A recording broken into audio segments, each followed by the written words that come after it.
maybe don't let it go at that. But there are a lot of CV squared has 51 minus degrees of freedom. Make me all the way home. I got hungry and I ate it. We're Americans, and we only like competition, okay?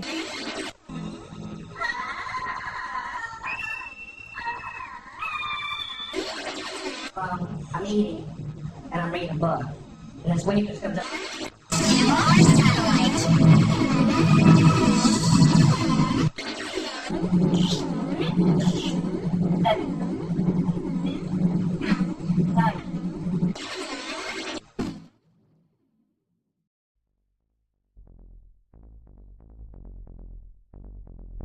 Can you put some goji berries in my Dropbox, please? Is this GoPro farm to table?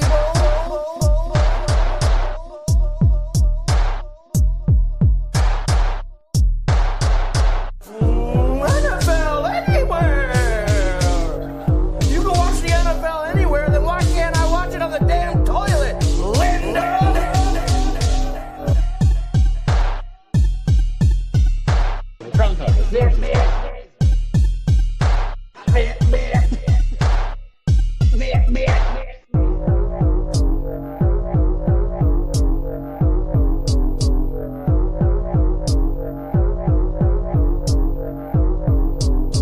The only exercise I get is chasing those damn gypsies off my lawn.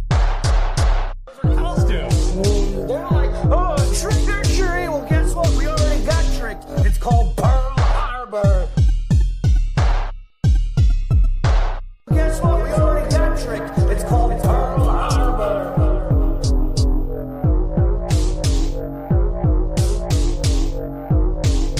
Drunk on Mike. I think you're a little too drunk. Yeah, I got trapped in a corn maze.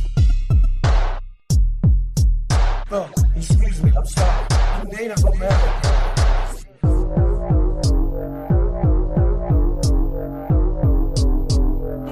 Caribbean queen.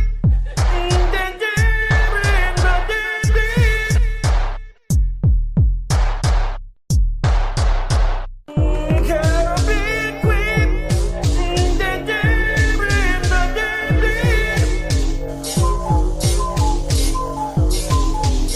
So I'm not a jack of all lanterns, okay? So I don't know how to commit murder with Loyola Davis, okay?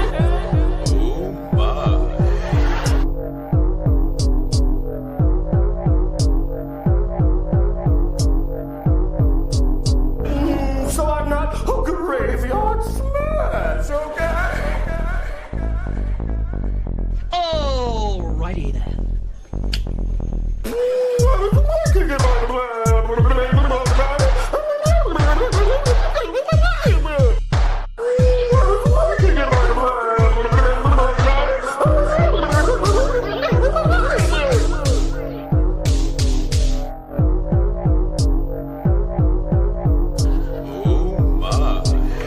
Not me.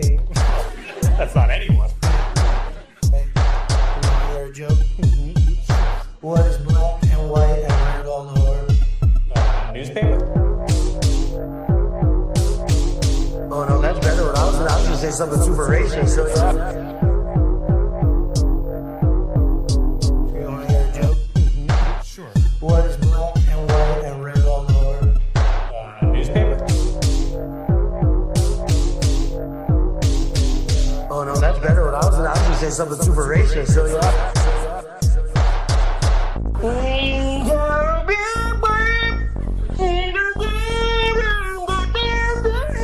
Uncle, everybody. But wait, there's more. Hang on to your seat, baby, cause this one's a screamer. Yes, this one's a screamer. All right, folks, we'll do another Drunken News Report with me, Slim, the Cyborg, and we will bring in our stream pervs, and then we will get into the idiocracy that I have planned for today. So I hope you all ready for another Drunken News, and here we blow. I said blow. But some people without brains do an awful lot of talking. don't they? Yes, I guess you're right. And yes, I guess you're right. How you doing? I'm doing pretty good. Nice. It's not as warm anymore, so I'm doing good. Good. I'm glad that it's getting cooler over there. It's been insane weather all over everywhere. Normally it's not this cold and thundery stormy this time of the year here, but fuck it, here we blow. I mean, tell me that climate change isn't a thing without telling me climate change isn't a thing. But anyways, let's go ahead and do our intimatros, and then we'll get into the side of my chats, and then into the meat and potatoes. Disclaimer: the views and opinions expressed in this program are those of the speakers, commentators, experts, and/or hosts. They do not explicitly or necessarily reflect nor represent the channel's policy or the views held by this channel or broadcaster. The broadcaster or its channel cannot be held accountable for all or any views expressed during this program. It's just like Killer Cop 4, but she's got Hema instead of fry cook balls. I need you, Action Bastard! Action Bastard, I need you! Action Bastard, I need you! Why am I wasting time dancing? You want to know why? Because the world is fucking flat, dog. And everything that you see up there, as far as like planets or stars, yeah, guess what, dude? It's fucking fake. It's just lights up there. The government put those lights up there so you dummies could just act like there's something up there. Wait a second, are you a flat earther? Call a crackhead. You're stupid. Yeah.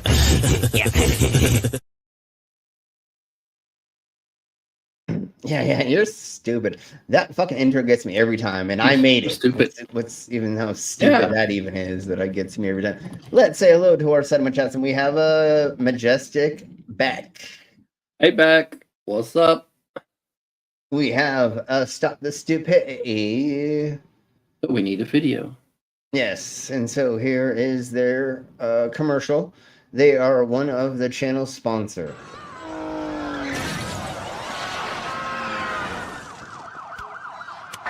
Attention, New Yorkers!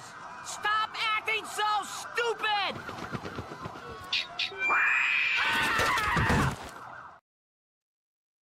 Exactly.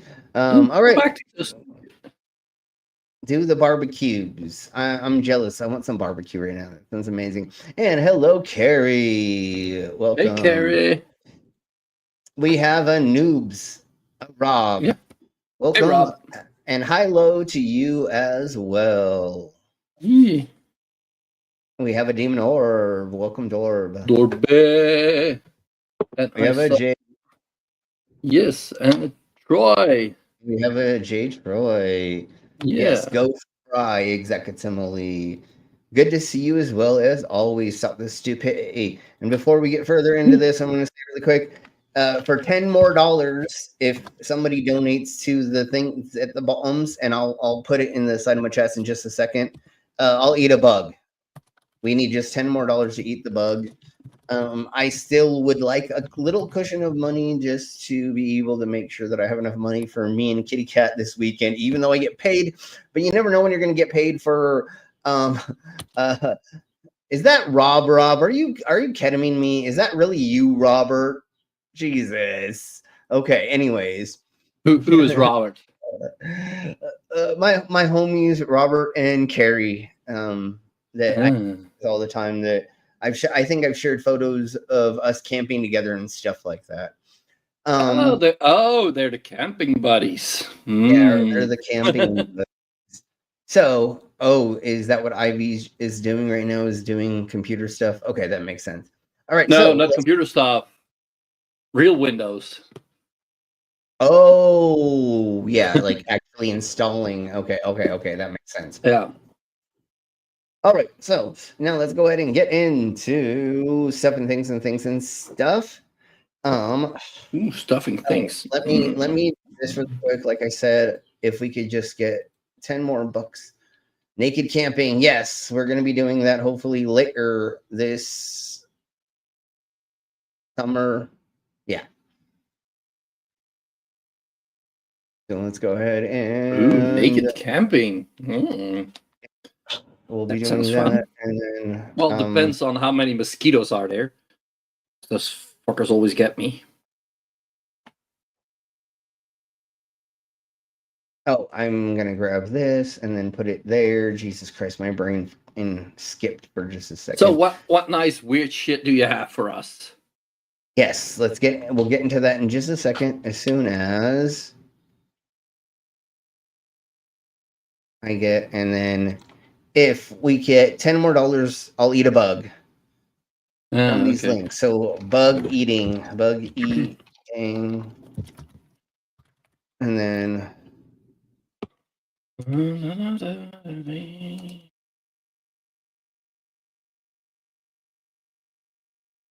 there we go. If we get more, then we'll eat some bugs.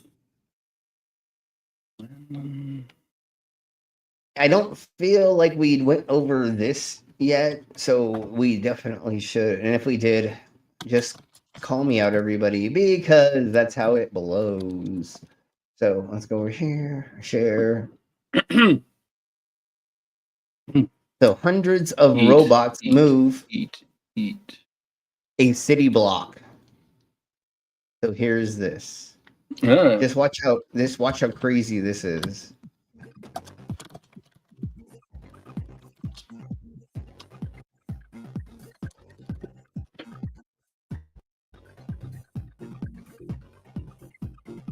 Yeah, ticks are around where we are, but they're not. Did you send me money, Brainless? God damn you. Okay. Maybe. So this building, and we'll do that in a second. So this building is being moved. This whole city block is being moved by these robots. Oh, that is fucking cool. So 432 crawler robots carry the buildings very, very slowly, obviously. And it's these little cute little thingy mabobbers. It's these little like hydro jack robots, and they're all programmed together, and then they will tell when they move, but they do it like inches at a time or something like that. Yeah. I've seen stuff like that. That's pretty impressive. So now they're moving whole city blocks in Shanghai to refit them. I don't know what the districting and difference 100% is. But they're moving them because they need to. But they're able to put these little cute robots and jack them up and make them move. Sorry, everybody. So now let's watch killer whales using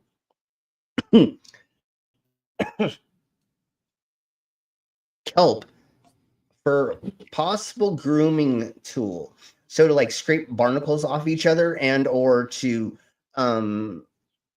make their skin do. I don't know 100%. Oh yeah. Interesting. Waiting for my computer to. Yes, if they were flying robots and they picked it up and they flew it off, it would be more impressive. Yes, of course. Yes. But we're getting there. We're getting there slowly. So some killer whales may use pieces of bull kelp that they use in their teeth and body movements to tear pieces of kelp into brushes, and they will brush each other with them. So to take as a grooming thing. So to slotch off rough skin. So it's kind of like a masking technique or a skin care technique. They think. They don't know what else they would be doing this for because they're rubbing on each other and they're not having sex right after.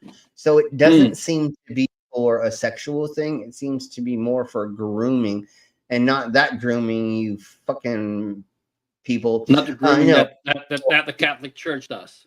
Yeah, not that kind. No, but they think this is more for like taking off dead skin, getting off barnacles and other things off of them.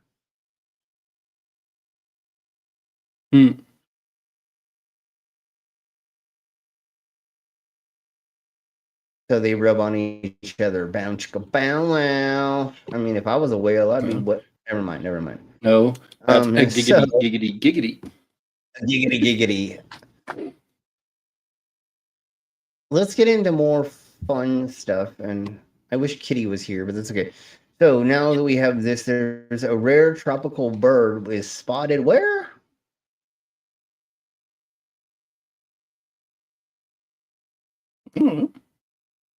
Well, you gotta unmute the video so we can hear put up something. the volume. Yeah. Here we go. There's a bird most amateur ornithologists never get a chance to see, at least not in Colorado. Yep. It's called an anhinga, and its surprise appearance in Boulder is making for some excellent people watching. I mean, think about it. How many people in the state of Colorado have no freaking clue about this bird? How would you? She's kind of sunning herself and preening, right? Yep. Making herself. She looks like a regular crane, almost. Pretty for us when she flies. When I heard that, almost looks like a normal. Oh no, well, that's not true. That's not true. I'm fucking wrong. Its beak is way sharper, and the patterning is almost, but it does not look like a normal about this crane. bird. I was both shocked and excited. She's a beautiful bird. I'm sure you came in your pants, homie. I mean, I'm sure that's your thing. Shocked because I knew that it had only been documented. Jesus, that's amazing looking creature. 3 times in Colorado before. Wow. Before 3 times in Colorado. I can't say her official name. Anhinga. The name is anhinga. The snake bird. Anhinga. Oh, that's the snake bird. Okay, yeah, I know a lot about this species. So there's been no sightings in Colorado for 22 years, and suddenly one showed up in eastern Boulder County, and there's now. Does that mean that somebody fucking had one as a pet or had it that could be the case, but not necessarily. Because how else? You're right. No, you're right. And they said that they've seen it 3 times here, but like, oh, am I supposed to eat a bug? God damn it, brainless. Yeah. Is that what's going on? Okay. Apparently, you said if you get 10 bugs, you'll eat a bug. So you're eating a bug because you got 10 bugs. Okay. I can't really be happy we're not making you eat 10 bugs. I have no idea what that meant, but okay. All right, here we go. Before I forget. Eat you, bitch.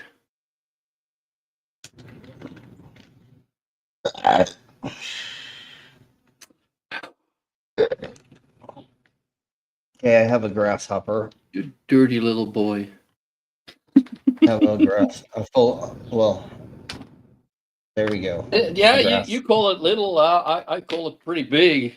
No, that's dude. That's small compared to this fucking motherfucker. I know. Yeah, I'm scared of that one. You go eat that one. No, I'm not doing that unless somebody right now puts up $10 more. I'm just gonna eat the big, small, and cricket.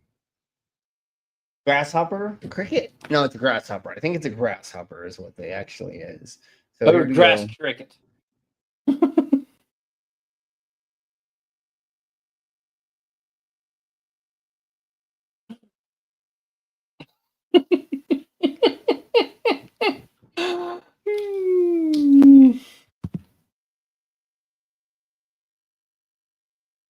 Okay, I got it all out of my teeth. Jesus Christ. It's not they're like disgusting. The main problem is they have so many things that flake off of them. They got like wings or like and then they're like their exoskeleton is like plates on plates. It's almost like fish scales to some extent. Right? Like that's why you descale a fish because you don't want to eat all the scales, right? So that's what it is. Like when you crunch into it, it just turns to all these little plates. It's almost like fish scales, and then you just gotta get them all down. Yeah, I know. I took a drink after, but Yeah, he's a loser, and we all know that. Yeah, it's we so already knew he's a loser, so yeah, it's okay. it's so dry. Like there's no way to swallow it without. It's Yeah. almost like Come potato. on, he's used to savvy, like so. He's used to eating less Wet. dry things. Let's say it. Let's keep it at that.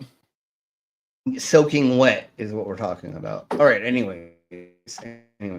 I've been here for at least 11 days. Oh, she's moving. Can you put us back? Never mind. I got it.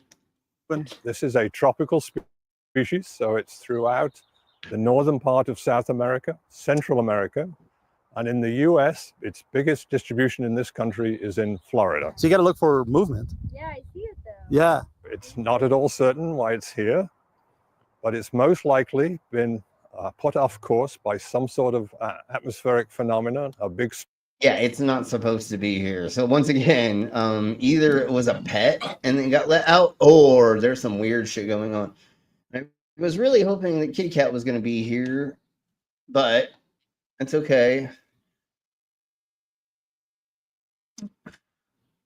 Yeah, we'll just go to the things. We'll just do this then. Oh, you got something. Her spoons are out. Specific for the kitty. Well, I had animal stuff, and we might go over them later. But let's go over this. And I don't know about this yet. I don't know if this is real or fake. What's this? But let's go over it together. Deep in the heart of New Mexico's. Come on, computer, and come back. White Sands National Park whatever. lies one of the most incredible archaeological discoveries in America. Ancient human footprints, perfectly preserved in the earth. They tell a story that rewrites the history of human migration into the continent. For years, scientists have debated their age, but new analysis now suggests these are the oldest known human footprints in the Americas, pushing back the timeline of human presence on this continent by thousands of years. The story begins in 2009 when park rangers at White Sands National Park noticed unusual impressions near Alkali Flat, a dry lake bed within the park. At first, they thought these might be animal tracks, perhaps left by woolly mammoths, giant sloths, or saber-toothed cats that. And then after looking at them while they were sober, they were like, "Oh, this looks like human." Oh, Jesus Christ! Roam the Ice Age landscape. But as researchers studied these impressions, they realized they were looking at human footprints. They captured the steps of men, women, and children who walked this land thousands of years before the pyramids of Egypt were built, or the great cities of Mesopotamia rose. To understand the significance of these footprints, I still don't see why this couldn't be a thing, but I get it that like we maybe didn't think there were humans here that long ago before the ice bridge or whatever, right? Footprints. We need to travel back to the world they were made in. Around 23,000 years ago, Earth was locked in the last glacial maximum, the coldest chapter of the last ice age. Massive ice sheets covered much of North America. Yeah, and so that's where the land bridge is, that they believe that people from here came to there, I guess. Well, there's still moments where you can walk to the Americas from Europe through Asia. Because there's moments that you can walk from Russia to America. So yeah, but back then there was all of this was covered, so you could go from technically Africa over here through here to get to here, and then here, and then America down here. Europe and Asia. And sea levels were about 400 feet lower than today, exposing vast stretches of land now underwater. Scientists once theorized that the ancestors of today's Native Americans reached North America by walking across Serbia over there on that side, not the other way around. But here we go. Land bridge stretching between Siberia and Alaska, a region often called Beringia. But new evidence suggests that people may have arrived by boat, reaching ancient coastlines along the Pacific and settling on new territories. These coastal routes, sometimes called the Kelp Highway, offered a reliable food source: fish, seals, and seaweed, and a faster way to reach southern regions like White Sands. Whether by land or sea, these journeys brought humans to a continent teeming with life and opportunity. Okay, so that's pretty much it. Like, literally, it's just they think that they found footprints that are interesting. So let's get into, let's see if there's something fun to get into first before we get into. I mean, I have the fun subjects to go over for things, but I think we should do vote in the poll. If you've not voted in the poll, do that now. Vote with your We're poll. gonna go ahead. Yeah, what? and we're gonna go ahead and end that in just a couple seconds. Then we'll go from there.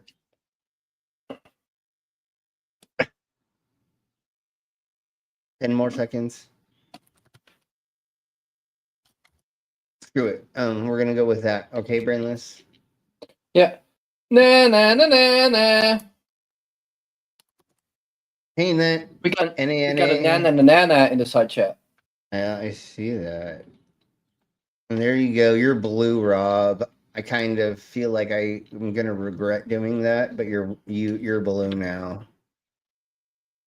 All right. As long as he is not uber blue. No, I didn't make him uber blue. No, I'm not that stupid. I mean, I'm stupid, but not that. Good. Okay, so let's see what's going to be the first thing. These are the bobbers. I think I have something that I want to go over first, which is this first, which is some insane shite. That's all I have to say. Okay. How do I get that to? Oh, there we go. Surprise! Glass bottles contain far more microplastic levels than plastic bottles. Study finds. I don't know what's going on anymore. The study led by this dude from who's a student at this thing. No, but also, well, it contains more microplastics. Yeah, but that's because the plastic bottle is not microplastic. But it should be flaking off more. But I get it once you go through the process, and we're gonna go through it. You go through the process of putting things through a lot of plastic, you're gonna get plastic in there. So what is contained inside? It can have a shit ton of whatever. It doesn't matter if it's glass or not. And that's what we're finding out.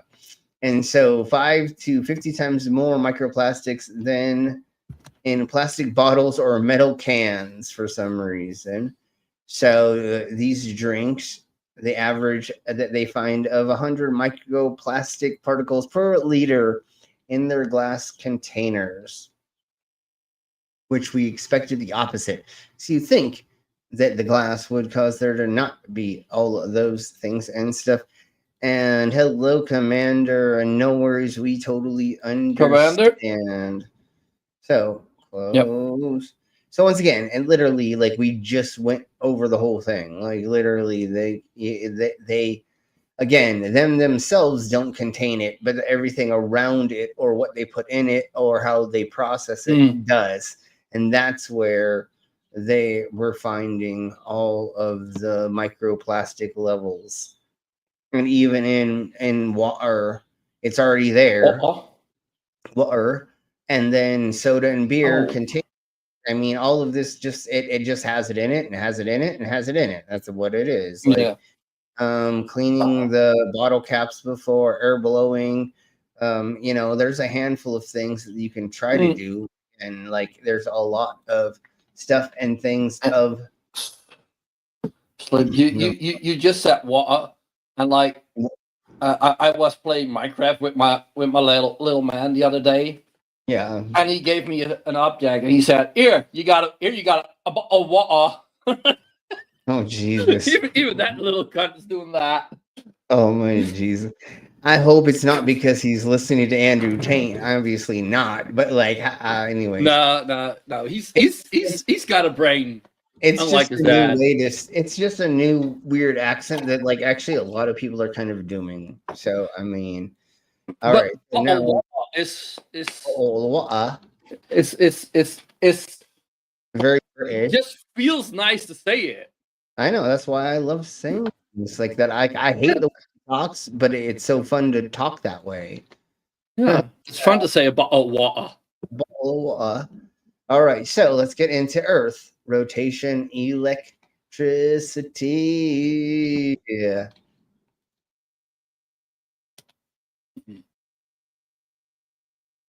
I'll start reading this. Then I'm going to have to bow out and get another burr. But researchers at Princeton University have succeeded in generating an electric current. I'll bet a tiny one, but by exploiting our our planet's rotation and magnetic field, this experimental feat validates a controversial idea that is almost 200 years old, opening up fascinating theoretical perspectives despite colossal practical challenges. So people said they couldn't figure out a way to make current off of this, and at some point, and we'll go over this right now. So the long dreamed of clean, inexhaustible sources of energy. But what if one of them literally was under our feet, and more precisely, the movement of our planet? A team of American scientists led by this dude of Princeton University has just published results in a prestigious journal of physical review research. And flat earthers and everybody else who's conspiracy theorists, this is how you get your out. That's how you do it right. Is you publish it to a peer-reviewed place, and then other people can look at it and they can view it and review it and try to debunk you. But anyways, but peer review is not always a guarantee. No, but that's way better than what flat Earth. There's paid peer review, and but it's way better. Don't give a fuck. It's way better than fucking being a flat earther or a sovereign citizen or a frauditor, you know. Because you don't have because Roger also has stuff that's peer reviewed. Yeah. Peer reviewed by dumbasses, but still peer reviewed. Yes. Although when you put it up to actual peer review, that gets debunked and or thrown out, but they won't ever admit that. But anyways, so they have succeeded in demonstrating experimentally that it is possible to generate a DC electrical voltage using the Earth's rotation through its own magnetic field, a concept theorized as far back as the 19th century. But now we've semi come up with, see how I did that because it's a small voltage? Never mind. It's only a handful of us that are going to understand that. But anyways, so by them taking the so-called axiometric part of Earth's magnetic field, the main component roughly aligned with the axis of the rotation is relatively uniform on a local scale. When an ordinary conductor rotates with the Earth in its field, Lorentz forces tend to accumulate charges, creating an internal electric field. This electrostatic field then very quickly opposes the Lorentz force, that thing, because even if I say it, and if you don't know what we're talking about, then it doesn't make any sense for anybody, canceling out the driving effect on the electrons and preventing the generation of a measurable direct current, which is DC, what we were talking about earlier. This conclusion seemed to seal the fate of the idea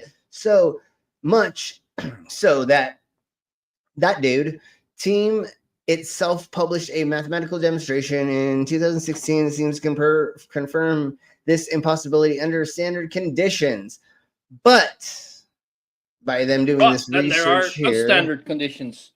Yeah, and then by them doing this, and there's a lot of those things. We don't need to rewrite this in, but so they place this cylinder on a non-conducting platform, originating with extreme precision, and its long axis has been perpendicular to both the Earth's rotation speed and vector, and which is approximately the 354, whatever the beep that is, of the latitude of Princeton, and the local components of the Earth's magnetic field, approximately 45 microteslas, inclined downwards. Ooh, kinky. Anyways, so they would put them into a cylinder, and then they could measure a voltage that was created from high precision multimeter. From what they say, from doing all this is from the Earth's rotation. Is what they're claiming. Yeah, and it was we don't need 300 meters per second. It's a DC current of 25.4 plus 1.5 nanoamps. Okay. So, I mean, it gives you a thing, but what does that do? Nothing as of right now, technically.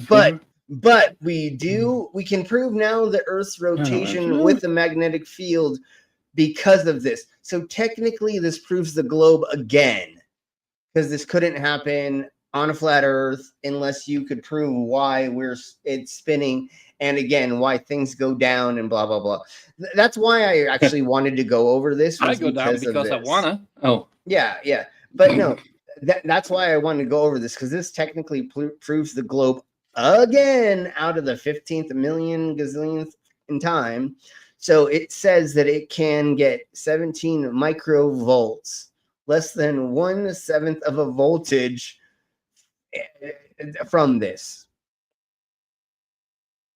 But if you did this multiplied by millions of times or even billions, and you could get blah blah blah blah blah, blah out of it. But but again, this proves, to the best of my knowledge, that the Earth is a globe, because how could you get this if there wasn't gravity being made by the Earth's rotation? And then that, never mind, right? I mean, we all get it. We're all most of us here are smart enough to understand what we're talking it's about, right? just the magnetic field that rotates. It's not the Earth that rotates. No. Well, I don't know. That's Sure, what a sure. Perv will say. Sure. Yeah. Of course they will. Sure. And sure, but I don't know. Anyways, the next thingy-mabobber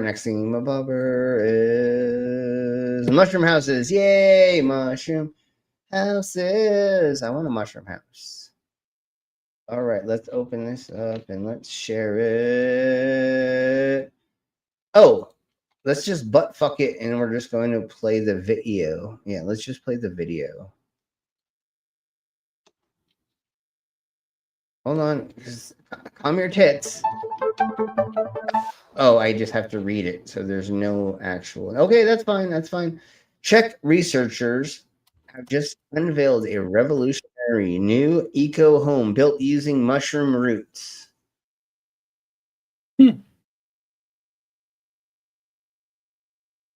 Insulation is made from 1,800 kilograms of myco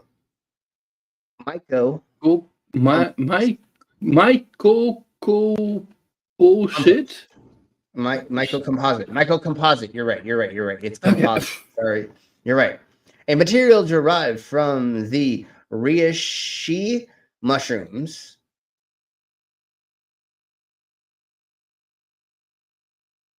And the groundbreaking material slashes emissions and offers a biodegradable alternative to traditional installation. What they do is they make this stuff out of it, and then that's what they put in the walls of your house. So in between all the wood and the frame and all that, that's what they put in between, so it gets hot or cold when it needs to be, or it takes in or keeps in the heat or the cold or whatever. And it says, Composites has an environmental impact 20 times lower than standard installation. Yeah, but how long is it good for? Probably forever. Mushrooms last forever, but I don't know. Well, that's why they're testing it. So it says again. So it's pulverized, so I'd say it would degrade at some point. I don't know. Maybe it turns into something like a rock, a sand, or something like that, which is what you would have. Well, insulation is fluff right now, right? So, I mean, as long as it could have the air that flowed between it, and if it was like a cork, if you made it into a cork technically will last forever if it's in the right conditions. But you're right. I don't know, but that's why they say they're testing this for furniture, interior panels, and even structural walls. And inside my dungeon. It meets major construction standards and boasts impressive fire resistance. So that would be a major plus as well if it was fire resistant naturally. Because then you wouldn't have to spray it with anything, you wouldn't have to treat it with anything, and if it just didn't like fire, then there you blow. Haha, I said blow. Okay, we'll do a little bit of sound because Jesus. There we go. It's not ready for all buildings, but this is the beginning of something. Yeah, it's good that they're testing alternatives. Yes. Now they're touring cities across Czech Republic. Yeah, and especially now if there's like ways for other people to make things, to do things, to build other things, especially if you have a lack of resources, why not use alternative resources instead of like fucking cutting down all your trees or digging up all your land? Like cutting down all your trees and still not having enough. Yeah. When you can just import it from the north, right? Right. Exactly. Yeah. Exactly. Similarly. But then also then we're talking, countries that don't have land. This is a great alternative, and especially if you don't have the stuff for insulation. I don't know what new insulation is made out of. I know the old stuff is made out of that poison shit that everybody's getting cancer from. Asbestos. Yeah. Yeah, and then there was fiberglass, but there's now also other variants for that. Exactly, similarly. So there is the mushroom houses. We didn't go over days of the year. Shit, let's just do this really fast. Really fast. Even though I really don't care about the first one, but fuck it, we need to do this. Global Beatles Day. Who cares? They're a great band. They influenced me a crap ton, but whatever. National Catfish Day. Oh, we're gonna catfish people? Yes. And then Goat Cheese Day. We have Color TV Day, National Strawberry Parfait Day, and those are the ones for today. So there we go. Now you know what today's is, which is only pertinent in the Americas because we're fucking weirdos and everything. Yeah, you're just stupid. Is a day? Yes. So now let's get into meth spiders. I mean methane spiders. Ooh.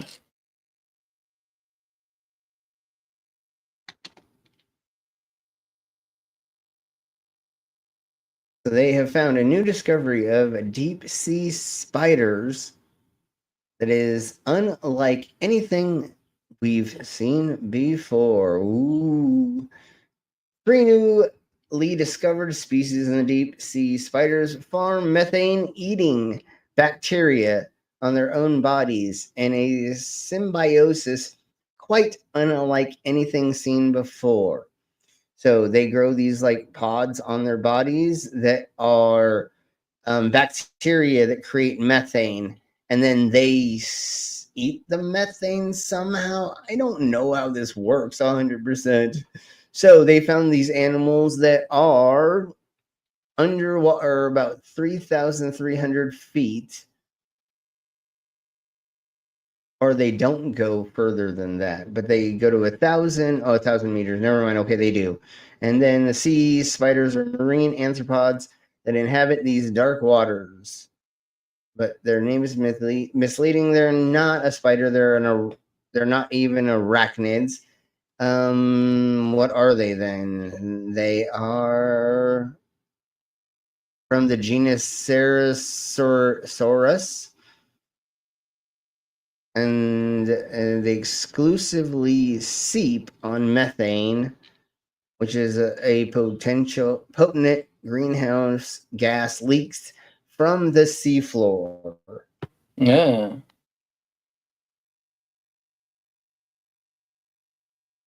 Is this video? Is this video? Yes. Oh, that's something else from the 2015. So it's not from what we're talking about. Remote operated vehicles dive from 2021 to 2023. Collected a sea spider specimen from 25 meters down, seeps off the coast of Southern California. I don't know why that sounds so weird to me. But anyways, there's 3 species that they found of exoskeletons packed in an array of 3 kinds of bacteria known to turn methane and methanol into carbon and energy. The finding could explain why these sea spiders never ventured far from the seeps. Oh, the seep vents, the vents of methane. Yeah, okay, that makes sense. They're depending on the bacteria for food. Sea lab experiments confirmed researchers' suspicions by tagging methane and carbon dioxide with distinct carbon isotopes and exposing the sea spiders to these gases, and researchers could trace the isotope passages through the microcosms. Woo! So it's these things, and that's what they do. I mean, that's literally it. Let's see. Now let's get into the let's get into, we'll do the video of the fungal plastics. Oh, Jesus Christ, that's not what I wanted to do. Let's go ahead and stop. Go back. Share. Once we share, then let's try to do, there we go. That's perfect. Here we go.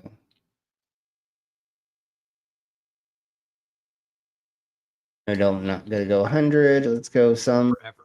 But a lot of that came at a cost that's plaguing us now. About 91% of plastic isn't recycled, and we consume about 5 grams of microplastic waste in our food every single week. But there's a possible solution. Fungus. Yes, fungus. Mycelium technology might be the next big boom, like this mycelium brick. A plastic-like replacement with many uses and new opportunities for products and maybe even wearable technology. Let's explore mycelium technology and how it can help us achieve a renewable and cleaner future, and one where we don't end up eating so much plastic. I'm Matt Farrell. Welcome to Undecided.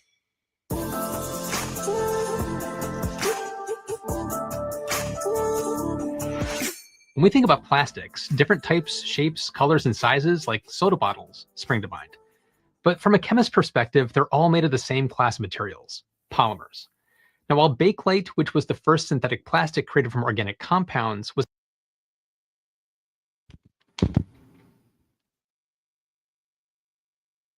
Okay, I just wanted to break it up a little bit, but yeah, now this could be the next thingy mabobber. And once again, if it's perishable, makes it way better. So if you can make all this shit out of stuff that will just biodegrade eventually, because everything's fucking throwaway nowadays, then but fuck it. You know what I'm saying?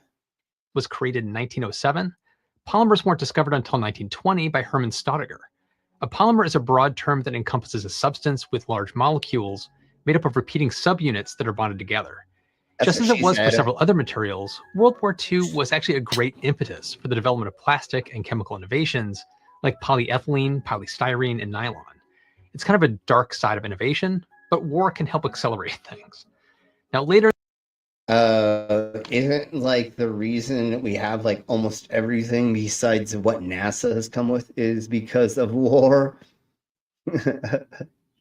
Not everything technically, but a lot of technologies have come from that bullshit. You know what I'm saying? Like war has given us a lot of shite, and then NASA and the space race has given us a lot more of the rest of the thingamabobbers. And it's not aliens, I swear. During the 1950s, plastics manufacturers started to make consumer products as an outlet for the materials that they developed in the war. And to quote the movie The Graduate, just one word, plastics. Now, during that decade, manufacturers introduced polyester and polypropylene, one of the most used polymers in the world. Plastics have made our life a lot easier to store liquid and food. It costs much less than other materials, it's water and heat resistant, and it's durable. But sadly, the plastic industry oversold its recyclability. It's cheaper to make new than to recycle old.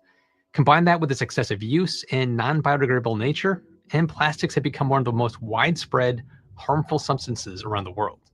In America, yeah, and the other thing is, if it gets contaminated, you can't reuse it. So obviously that doesn't work. America, 100 billion plastic bags are thrown away every single year. Not to mention all the other packaging materials and plastics that are discarded. Yeah, the problem is that they can hang around in the environment for hundreds of years. And burning plastics releases toxic chemicals that can harm plants and animals.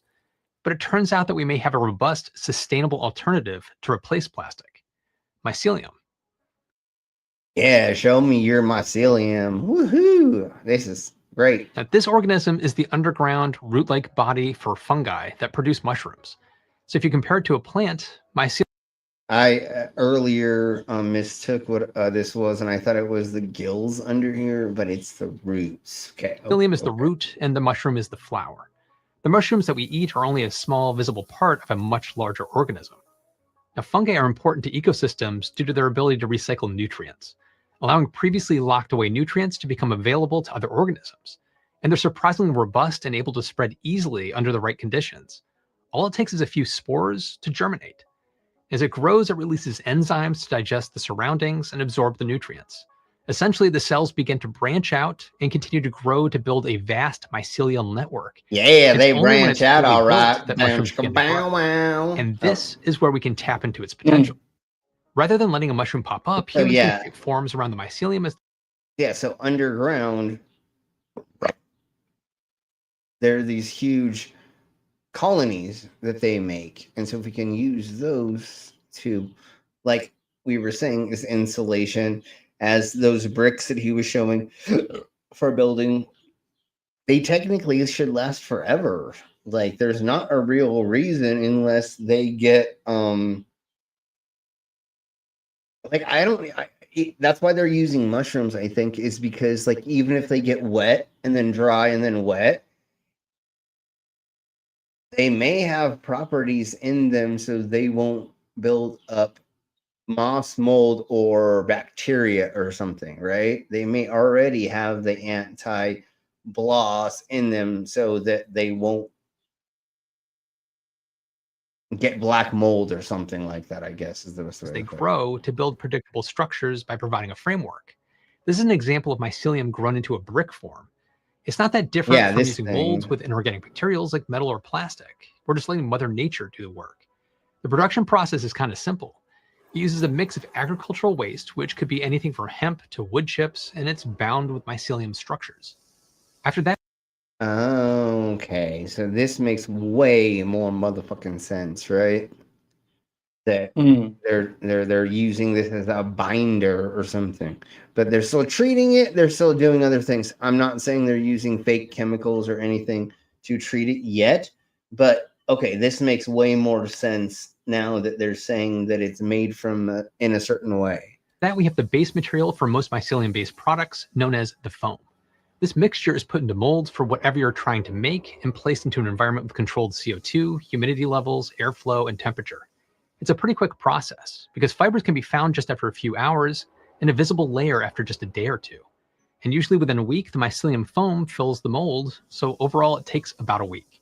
Mycelium That's kind of cool. Foam is a great insulator. It's resilient, safe, strong, and biodegradable, which opens up a world of possibilities for a lot of products like packaging, clothing, construction, and even food.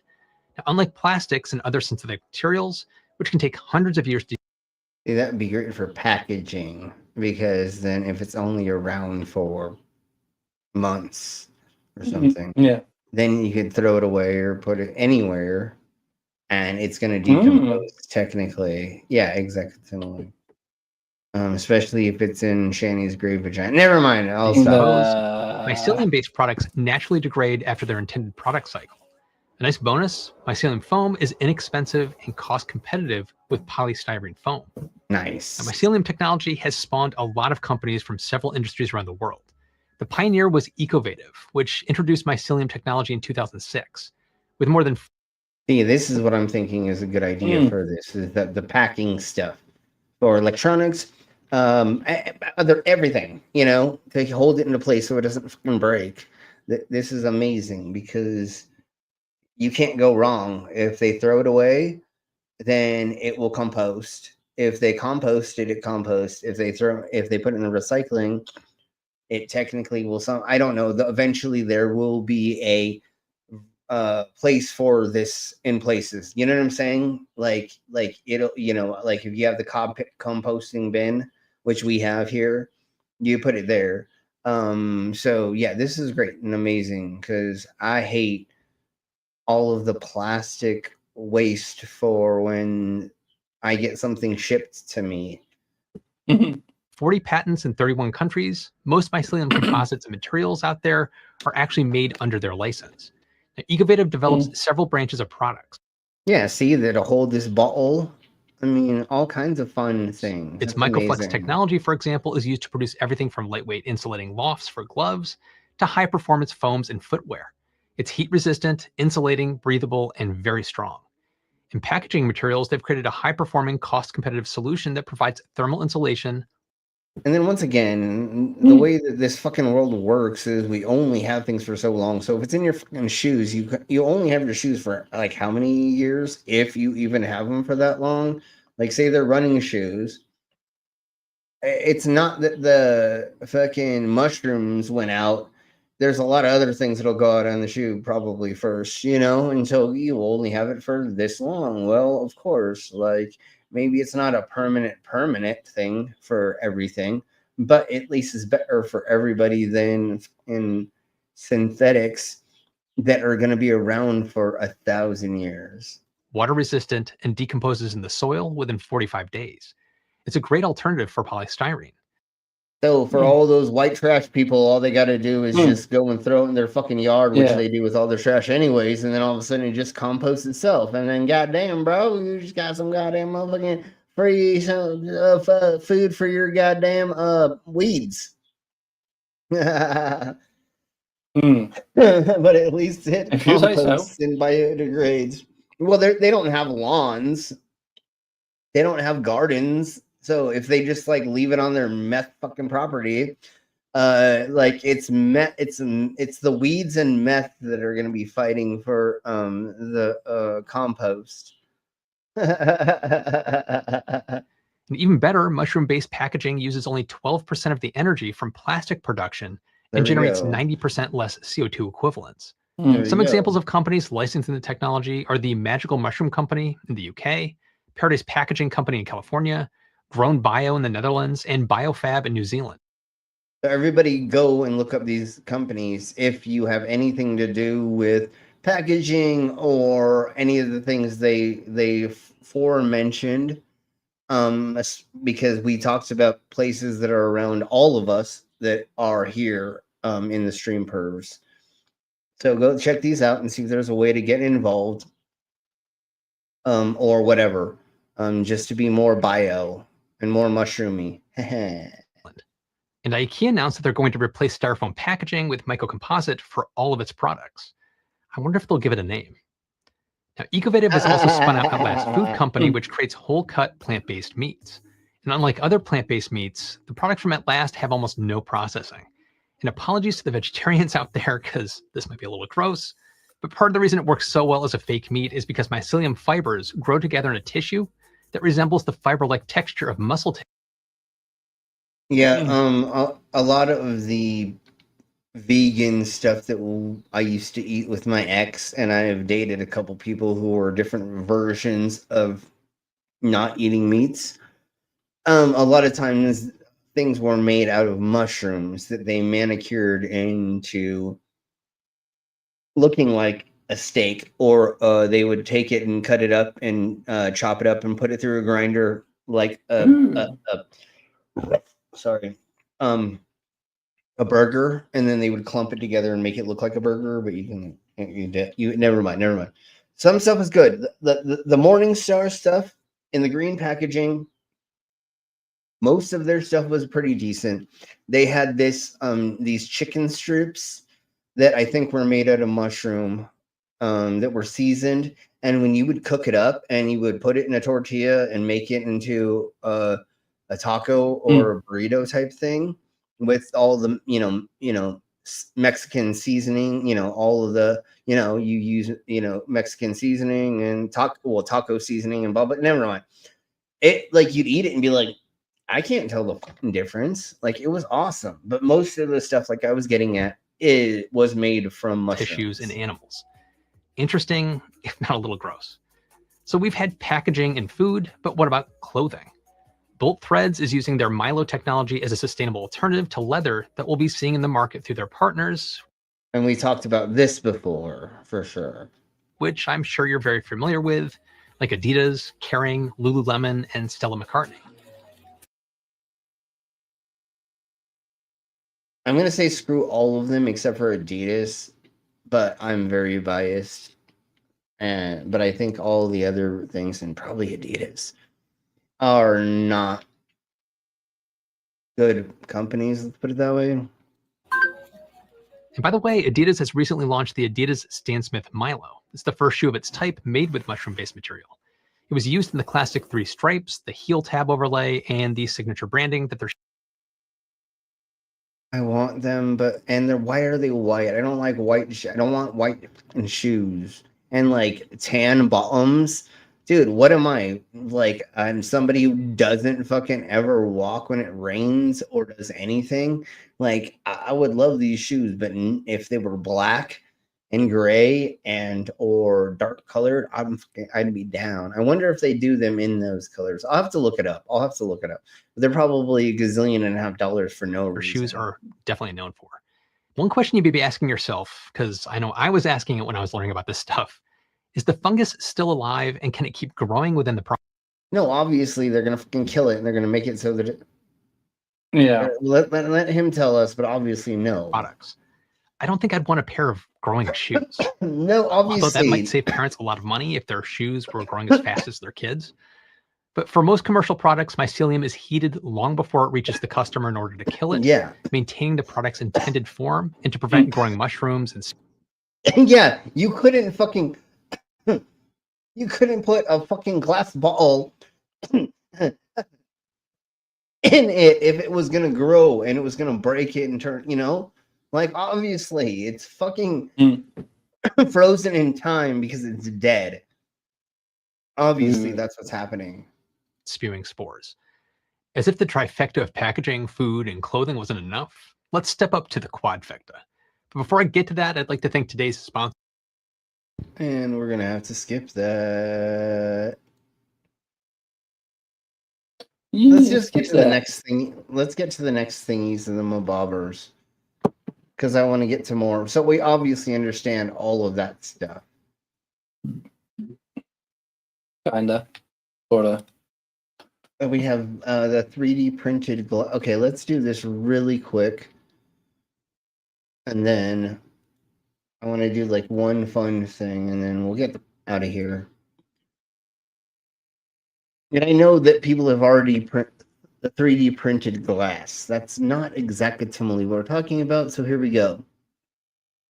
Scientists have found a way to 3D print glass to create structures impossible to making with regular techniques.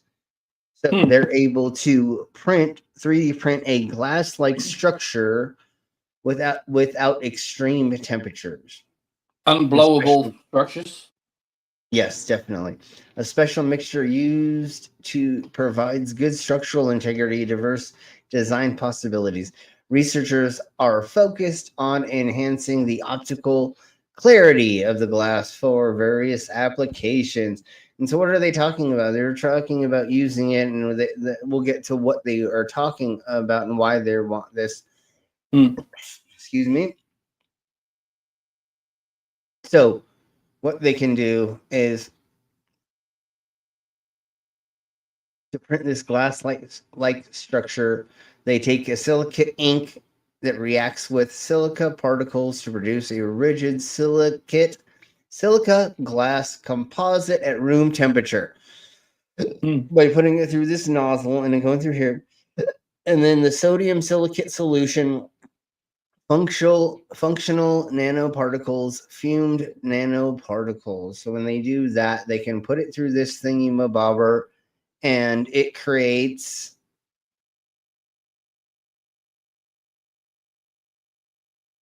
this.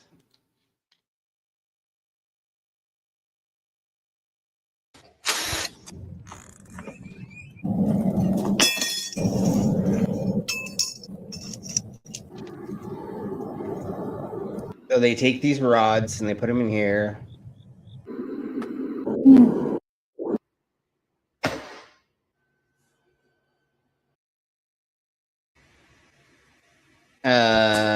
Did I miss something? I thought that I think this is already the next video. God damn it, son of a bee sting. Come on. With that, like, we should actually just quickly do this. Yes, totally. Maybe if you refresh the page. She's just creating something that doesn't have anything to do with that, anyways. So they can do this instead of using typical glass making techniques. The mixture also has good structural integrity with standing heat as well, and doesn't shrink too badly, it says. However, they're not done yet, and they're still trying to perfect the optical clarity of the glass, because I think they want to use it for... I thought they wanted to say they wanted to use it for making lenses. Making special lenses. Yeah, that's what I thought they wanted to do, but fuck it, I don't care at this point. Now, let's go ahead and do this and watch this. Yes, let's go watch it.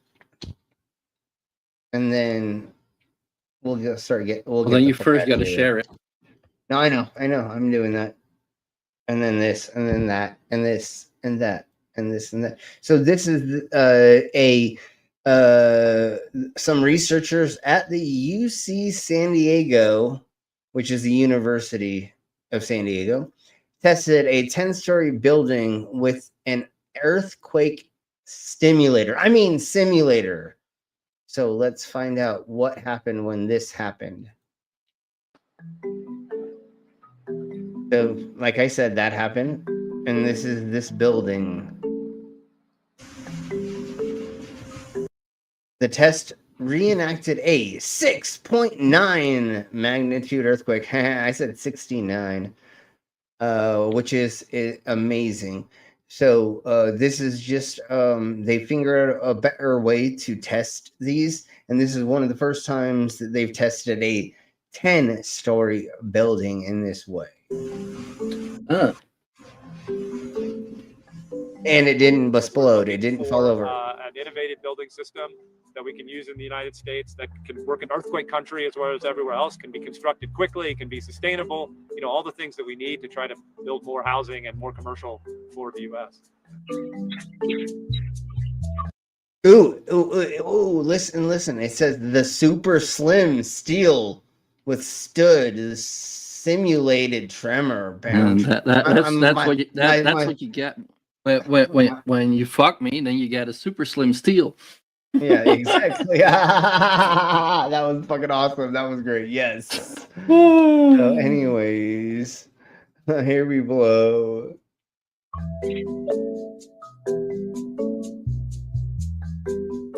We'd like to push the envelope for the use of light, high precision. Lady, you don't have to wear the helmet anymore. Not to be a dick, but like, anyways, let's crack on. I'm being the asshole. steel, full form steel materials like this in moderate and high seismic zones. Right now, design code prohibits us from going above 6 stories or 65 feet, whatever comes first. So a design engineer cannot use this material to go above that story level in building construction. We've already built it, and now we've tested it under that design event, and it looks and it's retained its structural integrity. So I think we've already can say it's.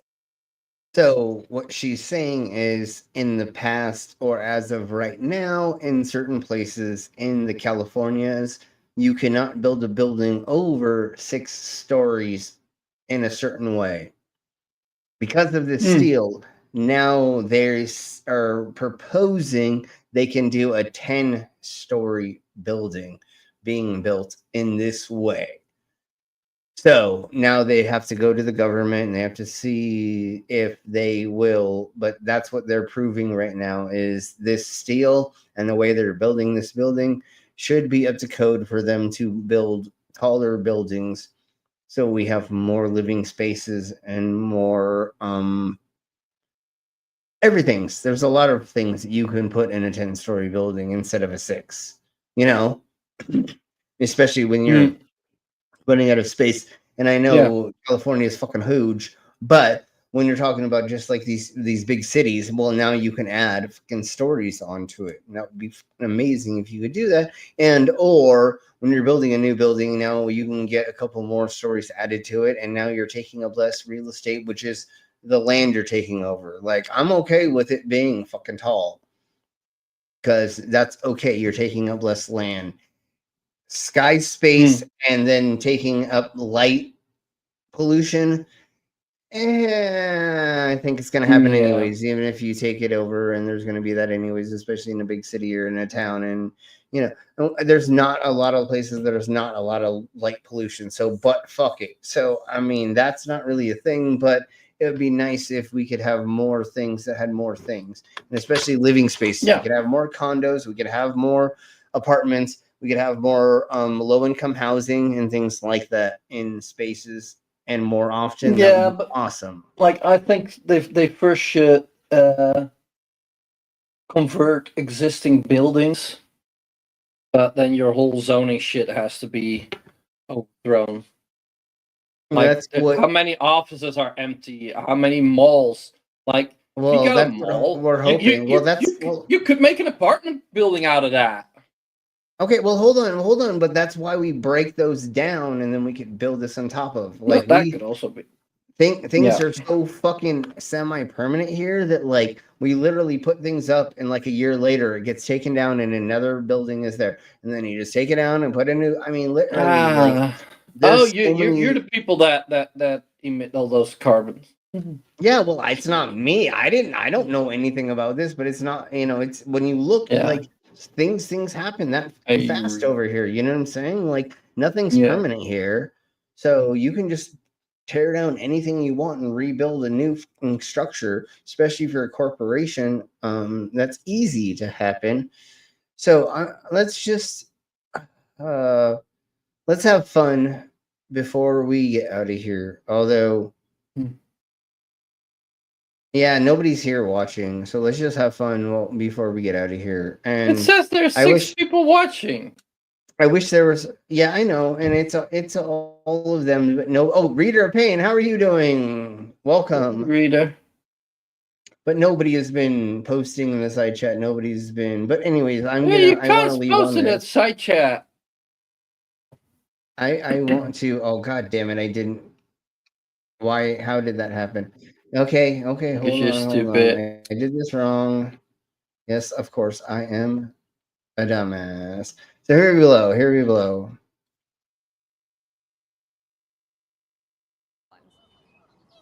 Just walking through a wetland, especially on a quiet day, and just being a part of something that's truly wild is something that's pretty unique, and not many people get to experience that. Learn.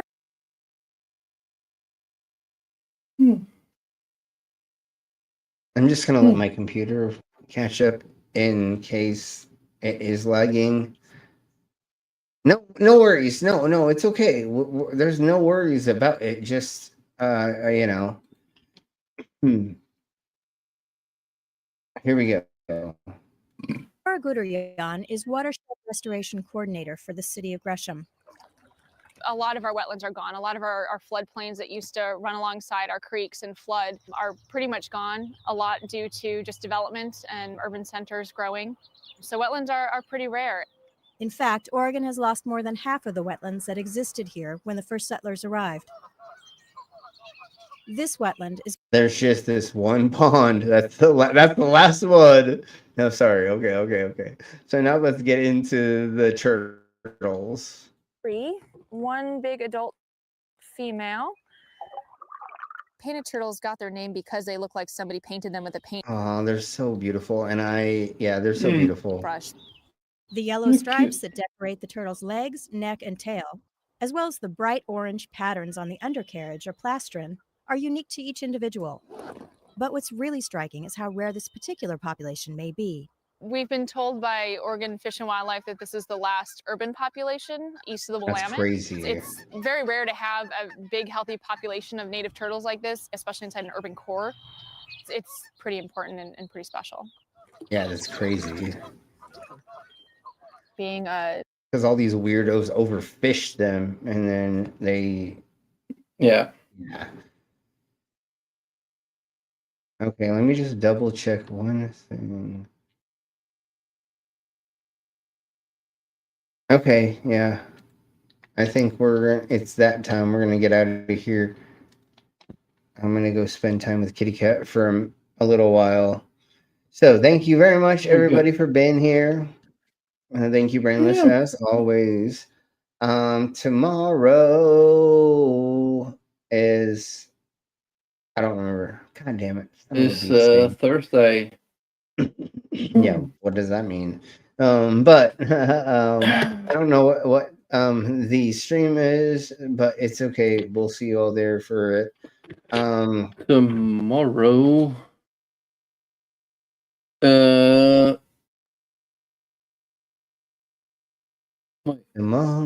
Tomorrow. Oh, why am I not seeing it? That's what's live now. Oh yeah, tomorrow that is Creepy Cryptids. Oh, we're doing Creepy Cryptids. We're doing Bat Squatch.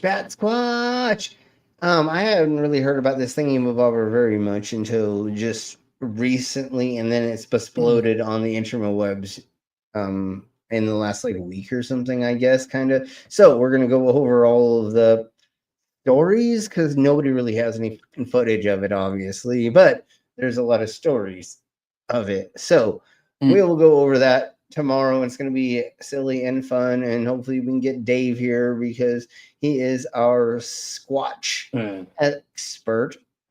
So thank you very much for being here. Friday, once again, I will be down in Colorado Springs.